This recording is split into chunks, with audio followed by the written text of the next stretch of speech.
Thank you అమ్మా. సదాశివసమారంభం సదాశివసమారంభం శంకరాచార్యమధ్యమం అస్మదాచార్య పత్రీజీ పర్యంతం వందే గురు పరంపరా. హరి ఓం. ప్రేమైన ఆత్మీయులారా, వాసవి పిరమిడ్ టీవీ గ్రూప్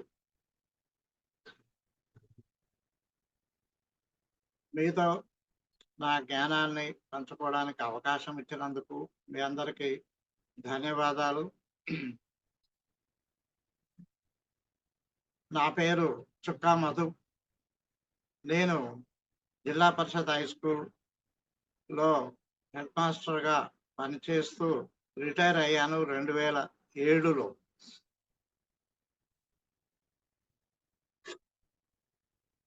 నేను ఫిబ్రవరి 12 తారీఖు 2006లో బ్రహ్మర్షి పితామహ పత్రిజీతో ముఖాముఖిగా కలుసుకోవడం జరిగింది.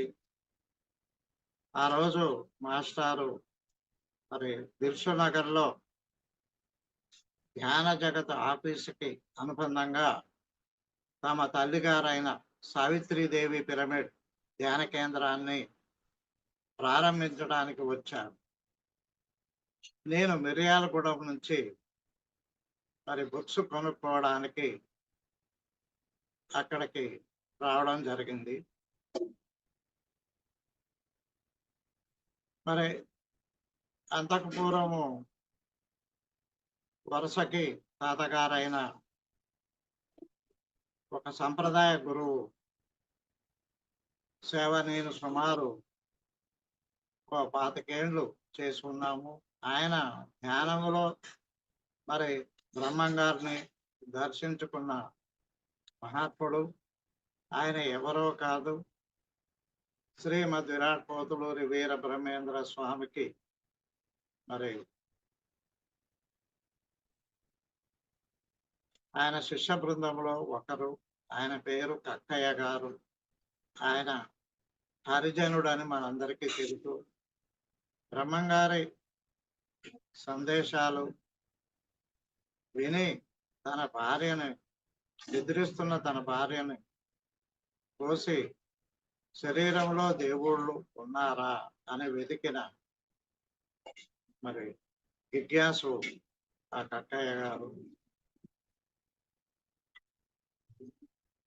మరి ఈ జన్మలో నాకు గురువుగా లభించారు ఆయన.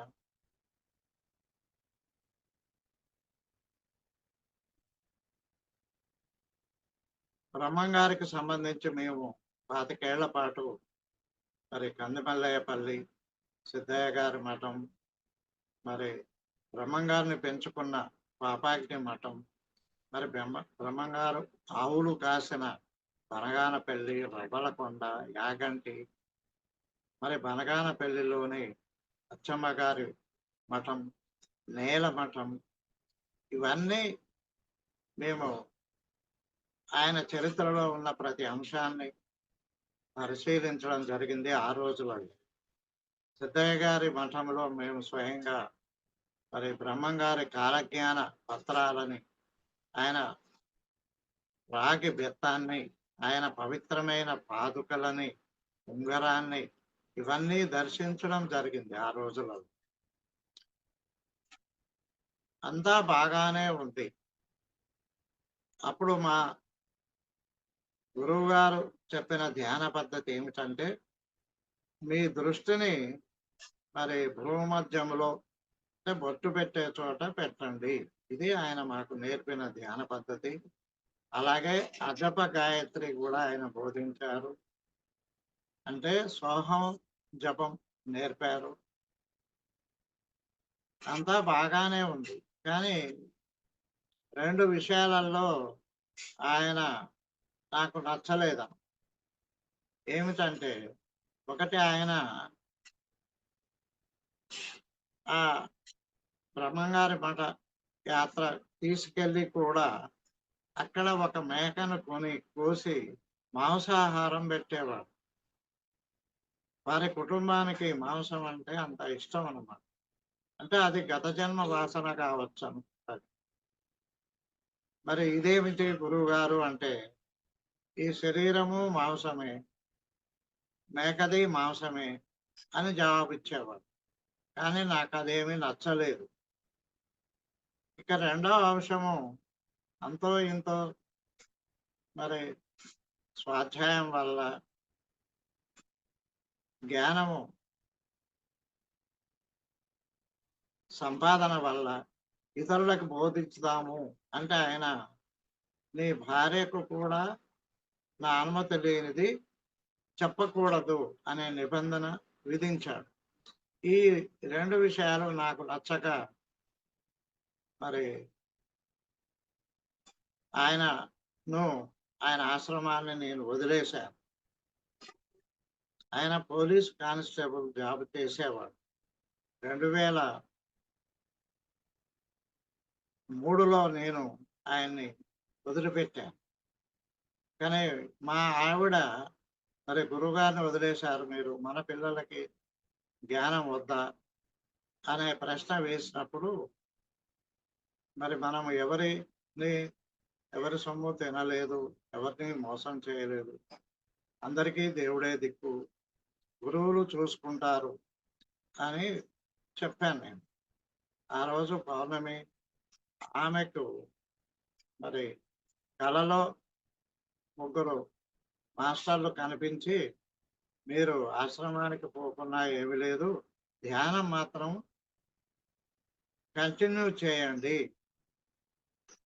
మధు మాస్టర్ అడిగే ప్రశ్నలకి త్వరలోనే ఆయనకు జవాబులు వస్తాయి అని మా ఆవిడకి చెప్పారు మాస్టర్.